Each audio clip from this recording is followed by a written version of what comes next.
The FBI's investigation into Omar Mateen's history raises the question how many other homegrown terrorists are being looked at and how many are still a threat. And that question is especially of concern right here. In the past decade, dozens of young Minnesota men have left or tried to leave to join a terror group.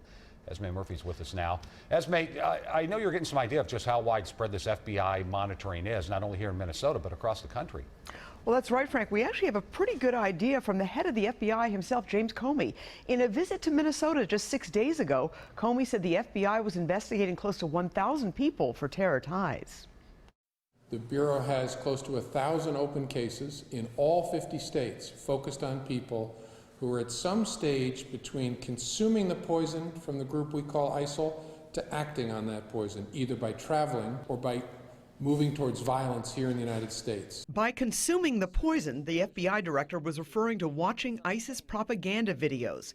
Testimony in a 4-week terror trial in Minneapolis that ended earlier this month revealed the FBI's intensive surveillance of social media for ISIS supporters and for anyone who is contacting terror groups. But voicing support for a terror group or contacting a terrorist, as Omar Mateen apparently did, is not enough to get you arrested. Dan Scott was the chief public defender in Minnesota's federal court system. There are a lot of people who talk, and talk is cheap.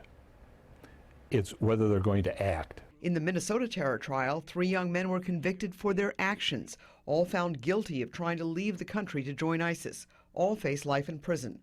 Last week, FBI Director Comey said publicity surrounding the Minnesota case and other cases may be behind a drop in U.S. citizens trying to leave the country to join ISIS.